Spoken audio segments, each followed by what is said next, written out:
In today's video, I'm going to teach you how to disable two-factor authentication on GoDaddy. If you've been using two-step verification on your GoDaddy account and you're ready to turn it off, I'll walk you through the exact screens to click, plus a few tips so you know what to expect. Keep in mind that turning off extra security can make your account easier to access, so do this only if you understand the trade-offs. First, open your browser and go to GoDaddy.com.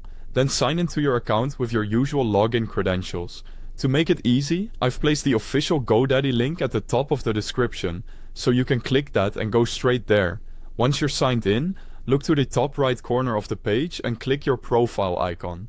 In the menu that opens, select Account Settings. On the Account Settings page, find and click Security in the left sidebar. This is where all your login and protection options live. Scroll down until you see the section labeled Enhanced Security. Inside this section, you'll find the setting for two-step verification. To disable it, switch the toggle to the off position. When you do this, GoDaddy may ask you to confirm the change for your protection. Follow the prompt to verify your identity using your current method. This could be a code sent by text message or a code from your Authenticator app.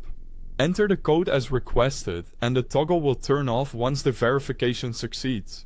If your goal is to completely remove verification options from your account, there's one more thing to consider. Turning off the main toggle stops two-step verification for general sign-ins, but it doesn't always remove the individual verification methods saved on your account. In the same security section, look for each method you previously set up, such as SMS or an Authenticator app, and choose Remove or Delete for any you no longer want. This step is optional, but it ensures those methods aren't kept on file. A quick note before we finish. Even after you disable two-step verification, GoDaddy may still ask for verification during high-risk actions or if something looks suspicious, like a login from a new location or device. That's normal and is designed to protect your account. And that's it. You've signed in, navigated to security, switched off two-step verification, confirmed the change, and optionally cleaned up any leftover methods. If this helped, please check the link at the top of the description to go straight to GoDaddy, and make sure your contact information on your account stays up to date for recovery purposes. Thanks for watching.